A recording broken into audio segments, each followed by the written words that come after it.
Welcome into the WBIR Sports Office. A great night on the ground last night for the Vols. Coming into the game, Missouri had allowed only 3 rushes of 20 or more yards the entire season.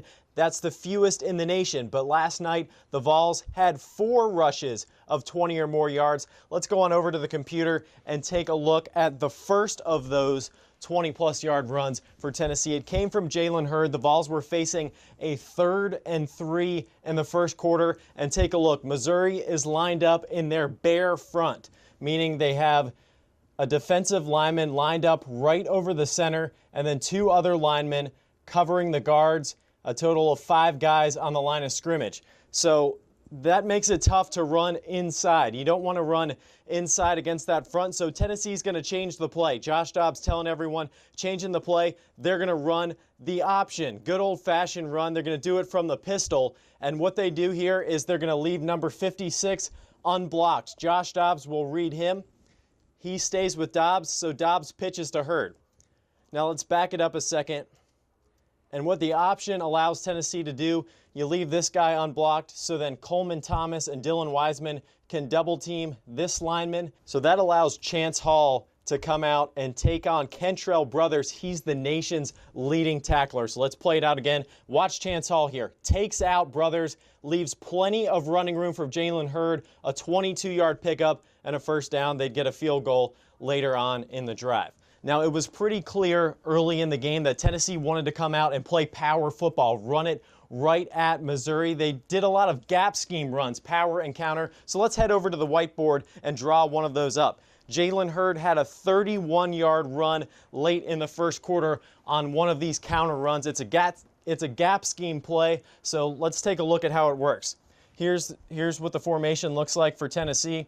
And what they're going to do is gap scheme. These guys are going to block down. They're going to block their backside gap. That is everyone except for tight end Ethan Wolf and the right guard Dylan Wiseman. Wiseman's going to pull around, kick out this end. Then Ethan Wolf is going to lead Hurd through the hole. Picks up a 31-yard gain on that play. They ran this counter play a ton of times throughout this game. Accounted for a big chunk of Tennessee's 248 rushing yards. A great night on the ground against Mizzou.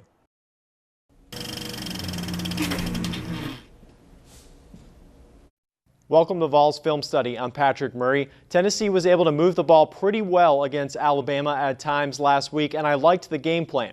Nick Saban and Bama defensive coordinator Kirby Smart came out early in the game using what's called the bare front. It's become a popular way to defend spread offenses since Virginia Tech used it to beat Ohio State early last season. The bare front uses a nose tackle lined up over top of the center and 2 defensive ends lined up inside the tackles covering the guards.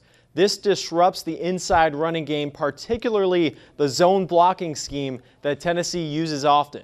Butch Jones, Mike DeBoard, and Tennessee's coaching staff were prepared and came up with a new play, a bear beater specifically for Alabama's bare front.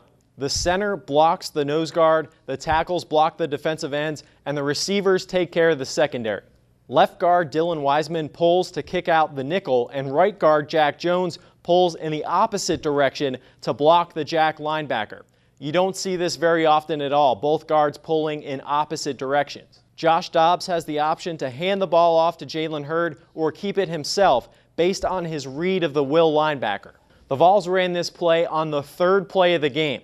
Dobbs reads the will. He's drifting towards Hurd's path, so Dobbs pulls the ball. Wiseman cuts down the nickel. Kyler Kerbyson does his job, and there's a nice hole for Dobbs. A good block by Von Pearson downfield. 17-yard gain and a first down.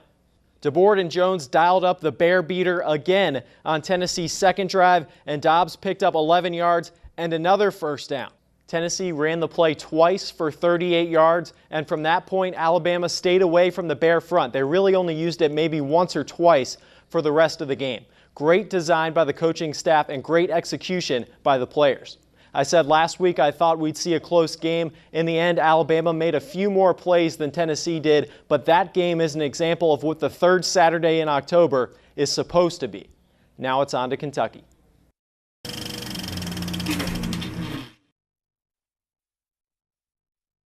Welcome to Vols Film Study. I'm Patrick Murray. Florida went 5 for 5 on 4th downs against Tennessee on Saturday, the biggest one being a 63-yard game-winning touchdown on 4th and 14. Defensive coordinator John Jancic has taken a lot of heat for going with a conservative call on that play, bringing only 3 pass rushers, using Chris Weatherd as a quarterback spy, and dropping 7 into a zone coverage called cover 4 or quarters. It was a situation where we had been doing that most of the game, and we ran them down several times. It worked great.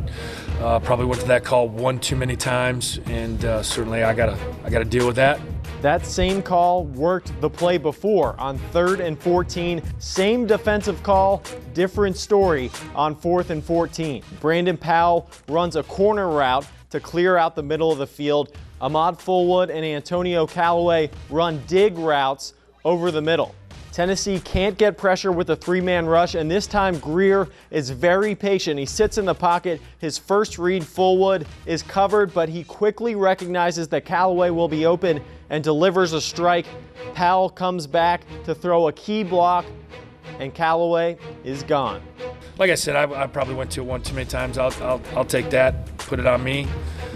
But still, we got to cover guys down the field. We got to put our eyes in the right place, and we still got to find a way to get pressure. A tough way to lose, but Tennessee wouldn't have even been in a position to win the game if it weren't for the outstanding efforts of Jalen Hurd and Josh Dobbs. Those two definitely gave their all for Tennessee against Florida. Here's Hurd, 3rd and 1, corner blitz, several Gators in the backfield, but Hurd will not be denied. Look at Vernon Hargraves. He can't believe it. He's like, what's it going to take to stop this guy? Later in the drive, Hurd just dragging Antonio Morrison for several yards and still manages to break another tackle to get an extra couple.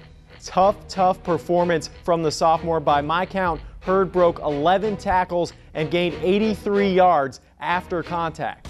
Gritty performance from Josh Dobbs, too. He bailed out his offensive line on several occasions, turning potential losses into big gains. He broke 6 tackles and gained 138 yards after contact.